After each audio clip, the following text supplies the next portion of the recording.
and James Grande.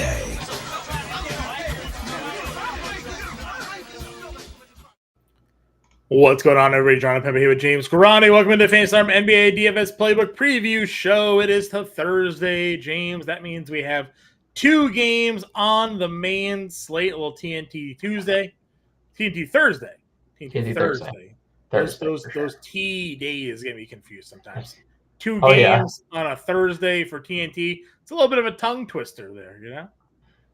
2 days, 2 games on a Thursday on TNT. Yeah, if you tomorrow. Say it quickly enough, though. Yeah, shout out Emmanuel. Yeah, Emmanuel. Amen. Not on the slate. We have Brooklyn, Miami.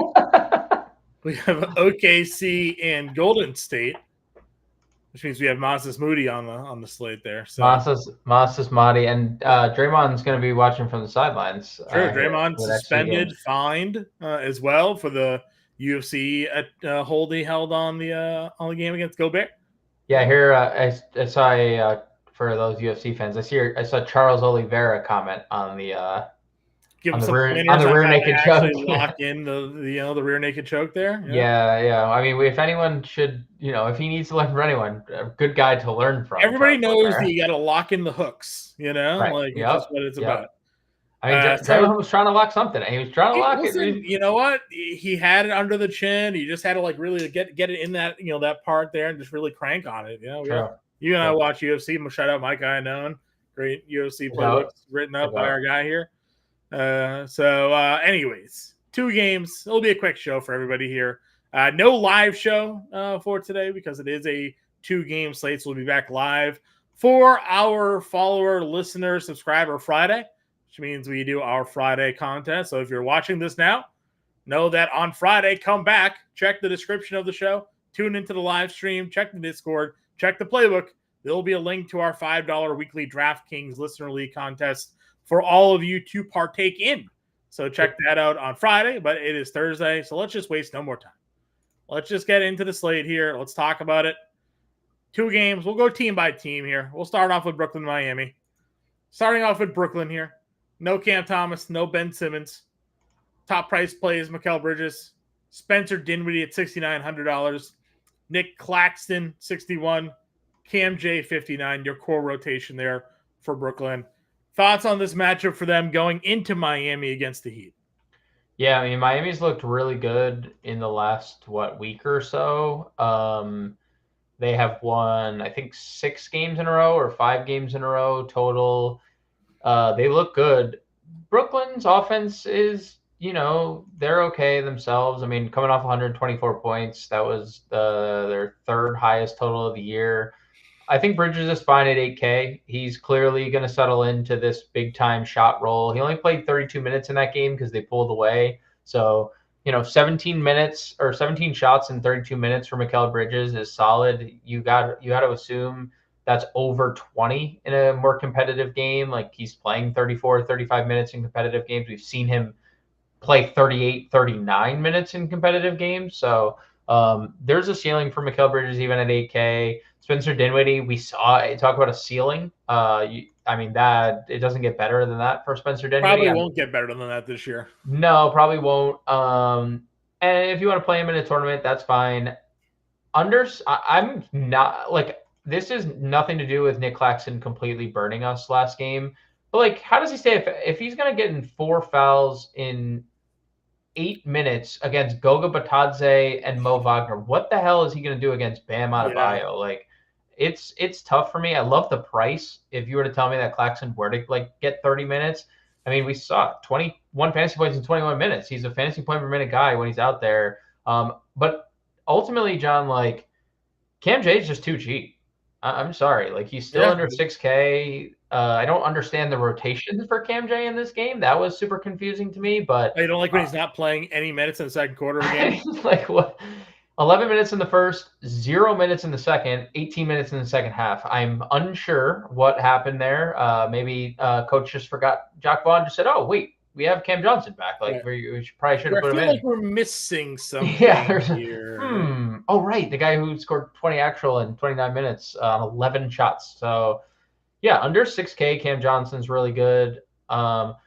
What's your take on anything else because like Finney Smith's minutes are down, Lonnie Walker's minutes are down. Yeah, this is a game where Brooklyn is a 4.5 point road underdog to Miami. It's a 219 total. So, like, not a great environment. Now, it's a 2-game slate, so it doesn't really matter as much here. People are going to be paid. But I don't mind going to some of these wing plays here. I mean, you got 33 more minutes out of Royce O'Neal, another 20 fantasy points. We know a DFS can do it on the floor as well, 24 minutes for him. Obviously, he's the one that's taken the hit with Cam Johnson back. That's pretty noticeable here. Being a little bit more expensive than O'Neal certainly makes O'Neal the more appealing play at 5K. But you've talked. I mean, Daron Sharp, another 20, another time comes off the bench because Claxton got in foul trouble. He fouls out. Sharp does in 24 minutes, but a double-double. He nearly double-doubled in 19 minutes against Washington. He's going to come off the bench and just go nutty for as long as he's allowed to be out there for, and then he comes off. So, if you want to be different on this slate, high risk play for sure. But like you said, Claxton's going to go out there and just pick up fouls because Bam's just throwing a shoulder into his chest, for the first 5 minutes of this game. Sharp has definite value here. There is something to be said though. Like Daron Sharp might foul out before Nick Claxton. Like there's a chance he could foul out before Nick Claxton. If you put Jalen Smith and Daron Sharp on the floor together, who fouls out first? That's a great question. Dude, what a foul happy just center rotation both those teams have, huh? Like Miles Turner, Nick Claxton, and Daron Sharp. At any point, those guys could have 4 fouls in the first quarter. Like I love the price for Daron Sharp. And on a 2-game slate, like isn't it weird how he's the clear backup only when Nick Claxton is playing? And when Nick Claxton doesn't play, they're like, yeah, we're just gonna play small. He just goes I don't understand that necessarily, but maybe it's just like keeping a consistent look because there's they're the same type of just interior presence. Yeah. But this would definitely be a slate I'm looking at Daron Sharp. Miami here. Bam is 92.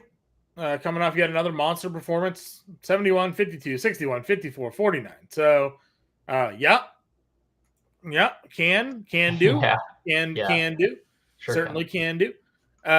Jimmy Buckets at 86 again. Good game the other night. 32 points for him. Yep. I don't know if I'm going to play Butler at 86. Bam for me is fine. I like Robinson, and then I go to Jaquez here at 45, and that might be it. I know Caleb Martin is now coming back here, expected to play. I don't know who that cuts into. Does that cut into Robinson? Does that cut into Richardson, Highsmith? There's going to be some sort of rotation here, but I also expect Caleb Martin to be limited in his return. So, yeah, I think it's tough because Richardson basically just played over Kyle Lowry last game. Kyle Lowry played 14 minutes. It wasn't like anything. I mean, he had 4 fouls in 15 minutes, so they didn't put him back in the game. Does that mean Kyle Lowry just is suddenly out of the rotation? I doubt it. So I have to assume Lowry's back to starter minutes, Richardson backup point guard. I just have I have no feel on these guys because Highsmith is good and then he's bad and then he's good and then what happened to San Antonio here? Dude, in a dream matchup, he's 0 for 4, and then he comes back 5 steals, 2 blocks. He had more double the fantasy points in blocks and steals in the following game than he did in the entire San Antonio game. So he's someone that had high praise in the offseason. Does he get developed? There's always the risk with Duncan Robinson if Duncan Robinson isn't going 6 of 13 and 8 of 16 from the floor. If he's not on the floor. Last year was such a down year for this kid, but there was a reason they gave him a whole bunch of money 2 years ago. Sure. So I once again, Miami sort of has a little bit of an embarrassment of riches when it comes to wing depth here. Mm-hmm. Again, Jaquez, as you've called out, playing a bunch of minutes lately, some really good production. Now, fantasy production versus real life production doesn't always mean court time. We see that all the time. We're like, why did they take this guy off? He's killing it. It's like, well, he's missing his defensive assignments or X, Y, and Z. But still, we haven't seen Caleb Martin in a bit. He's played one game, he played 20 minutes in that game, and he's been out since. If we assume 20 minutes is his max, assuming 20 minutes is his max, he could just pull 5 minutes from all those guys, right? And now you're just at a whole bunch of 27-minute plays from Robinson, Highsmith, and Jaquez, and whichever one is hot stays on for 30, That feels like the safe bet, right? Like that seems like what's going to happen. So you take your shot on a 2-game slate and hope to God you're guessing the right wing player. But I agree, not getting to Martin, I think you can sprinkle in shares of like all the rest of them. Yeah. Also interesting lineup note move this lately for the Heat. They've just axed Thomas Bryant and they've used Kevin Love as their backup center. Are you trying to get me to play Kevin Love? No, I'm just letting you know that that's what's happening. It's 3,700. He's playing 14 minutes or so. There's always sense for that. I mean, he's just like old now, so he's he's definitely better than Thomas Bryant. Thomas Bryant we had hopes once. We did have hopes once. That is true. Let's go to OKC. OKC Golden State, the more fun matchup. This one has a 228 game total. The Warriors are a 2.5-point home underdog here. No Draymond, no Steph Curry in this one. OKC coming in fully healthy. SGA, highest rostered player on the slate, or is it Bam as the highest rostered player on the slate? It's close. You can definitely get to SGA comfortably with Warriors value and Heat value. Yep. So it's, I would say, pretty close. I'd probably say SGA. His floor game happened against San Antonio. Played only 28 minutes because of that blowout, so he only gave us 56 fantasy points in that one. 7 steals. Yeah. What a terrible floor. Yeah. Again, I say floor game because 7 steals probably not likely to happen again, but right. A bad night shooting wise, only 10 of 16. Terrible. Couldn't get us the 25 shots we're used to getting out of him. So, down night for SGA here. I expect for him to bounce back probably against Golden State. Yeah, probably. Hopefully. I mean, I don't know if he's built like that. It's got to be hurting his MVP chances only putting up that kind of production in 28 minutes. So, other guys, you got other guys putting out just these gaudy stats. You got to do better, SGA. Chet here at 75, not needing to deal with Draymond in this one. Everybody hyped up the battle of Wemby versus Chet, and they both sucked. So potentially a bounce back spot against Golden State. He went for 45 fantasy points earlier. Now more of a competitive game. Honestly, I think this is once again just disrespectful of OKC that without Steph Curry, without Draymond Green, they're only a 2-point favorite on the road here. Because we consider them to be a really good team. Yes. So I mean, they lost to Sacramento. I get it, but they went into Phoenix, no problem there. Blew obviously out San Antonio at home here, so I'd probably be betting some Thunder minus 2.5 in this game for me. Yeah, I agree. They are being disrespected here because you look at Golden State, they have their only other 20-point scorers other than Steph Curry are Brandon Podzinski and Dario Sarcic. It's like, what are we seeing from Golden State this year when Steph Curry is not on the floor? That gives you the feeling that they're going to keep it close. Who is keeping up with Shai Gilgeous-Alexander on Golden State? It has to be Clay. It has to be Clay. Clay has not been that guy this year. No, and the thing is, like, this is so solely based on Golden State being home. It's crazy. Like they think that's Vegas saying like Golden State has a clear home court advantage here, but I think you and I both see right through that. Yeah, I mean, I would say like they maybe they get a little bit of a boost by swapping out Draymond minutes for a more offensive player in Dario Sarcic. Maybe that helps them out, like scoring wise, offensive player. Yeah, but defensively, Sarcic is way worse. So. Yes. Again, I don't know who is expected to check up SGA here. Bless Chris Paul, but those days might be gone for him there defensively. So, yeah, I'm all in on SGA in this one, and I don't know if the 2.5 makes much sense to me. Chet's fine. I don't really play Giddey. Jalen Williams at 61 is I don't really find myself attracted to anybody else on this team when SGA is active. I don't know how you feel about it. I would play Jalen Williams. Doesn't have the highest ceiling peripherally with Chet and SGA pretty much doing everything, but he did. I've said it like since preseason. I feel like he has found his rhythm as a scorer. We just saw 31 the other night against Phoenix. That was, I don't think it was his career high. I think he scored 30 as a rookie, but I would get to Jalen Williams. I would also probably get to some Lou Dort. We've seen Lou Dort pretty consistently playing mid to high 30s minutes when the game's competitive. I know they just got Kendrick Williams back. Kendrick Williams played 14 minutes in his debut, but who's to say Kendrick Williams is going to cut into Lou Dort's time, especially when like end of games, if this is competitive, Lou Dort's on the floor playing 30 plus minutes. So I would say just that last Golden State game was without SGA in it too. So interesting. And that was a 29-point actual game for Lou Dort. Right. It's pretty. I mean, like, I'm not saying that because of that game. Sure. I'm just saying it because Lou Dort is cheap. He, the small forward eligibility is not great, but he's playing mid 30s minutes in every game that's competitive. Sure. Again, we'll finish it off here going with Golden State. Chris Paul, your top price play at 67. Clay's at 66. Looney probably has a ceiling rebound game potentially in him if they want to give him the minutes with Draymond out. He played 32 minutes. He had 12 rebounds. So check the rebound props on Looney, probably because they think he's going to play 30 plus. I bet they set it at like 10.5, but definitely can pull down the boards, but 2 and 2. I don't know where the scoring's gone the last couple of games there. Get some of these double-digit scoring games, some upside potential at 54. Sarge will be super popular on this slate. And then they didn't waste any time. Podziemski's immediately $4,600, but can you trust him to be on the floor? For the record, by the way, SGA maybe the highest owned spend up. I would say Sarge is the highest owned player. Okay. If he starts, I would say Sarge just because he's such a high usage player. I mean, he's like popular when he's playing 20 minutes off the bench. Yeah, we play him all the time. So I think Sarge is going to be extremely popular.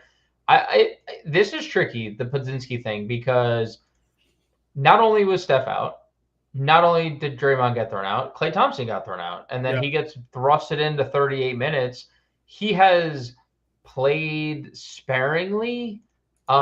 He also got incredibly hot and went 9 of 18 from the floor and like kept them in the game. Can you trust that again? Is he going to play over like if Kuminga comes in, would they just go like bigger with Kuminga? Gary Payton, if they need defense, can play like 24, 25 minutes.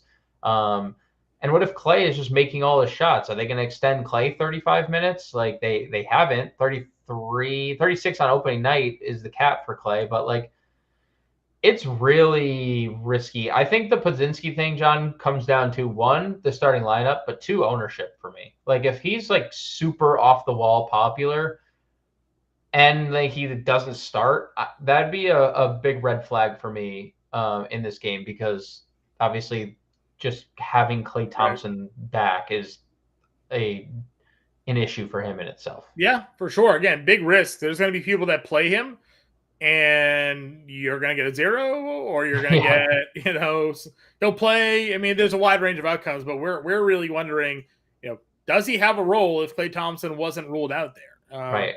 Because the only person that's outside of Draymond, but he's not filling in for Draymond, was Curry, and we know what the Curry backup rotation looks like. Right. So what would be expecting is like, is he playing over Moody? Is he playing over Peyton? Like where do those extra minutes come from for Podziemski? Because we know where they came from in that game. Right. I don't know. Like I think we've settled into the Masas Moody minutes, right? Yeah. He's going to play like 14 to 18 minutes, seemingly no matter who's out. Like he played 14 minutes in a game that Steph and Klay were not there. So he just seems 14 minutes. And if he has that random Masas Moody game where he gets like 4 steals and hits 4 threes, he might play 20, right? Like that's just the role. But Gary Payton also a guy who I think you're right. I think Gary Payton, especially if he hits a couple threes and they need defensive stops, he's going to play over Podziemski because he is obviously a plus defender. It's a really big question mark. I don't have a feel without looking at ownership right now. But if we wake up and when we run our ownership, and if Brandon Podziemski is 40%, 50% rostered, I'll probably look elsewhere and just try to get leverage on. What's the deal with Kuminga right now? It's been bad. Well, I know that, but like, is he viable here with the shortened front court rotation? Maybe. I mean, you would think he would have had a little extended run last game, right? No Clay, who can play the 3, and no Draymond, who plays the 4, and he still played 16 minutes, which is his least he's played all year. That was the fewest minutes he's played all year. So maybe it was a matchup thing. Maybe this is better for OKC or better for Kuminga because you see Jalen Williams, who's 6'7", starting at power forward. It's not dealing with Towns and Gobert in the front court. So maybe that's something that they look at. Maybe that's something that they look at for Looney too. Like Looney doesn't start because Chet is just someone that will stretch him, and like the switch on the pick and roll is going to be tough for him. Yeah, I think you're onto something here. This could be another seen Kuminga 3, 4, 5, 6 times. He's maxed his 26 minutes. Yeah. I thought he was going to be better than this. I thought he was going to play a prominent role. He's clearly been like 6th or 7th man off their bench, but it's been underwhelming. A very inconsistent offensive game so far. Yeah, really the biggest problem for him. Yeah. But some tough matchups. I mean, we hold in Denver, Cleveland, Minnesota against him these last 4 games. I mean, that's fair. Find some tougher front courts to go up against here. That's fair. Yeah. And OKC's not. And OKC isn't like they're a fast-paced team who gives up a lot of points.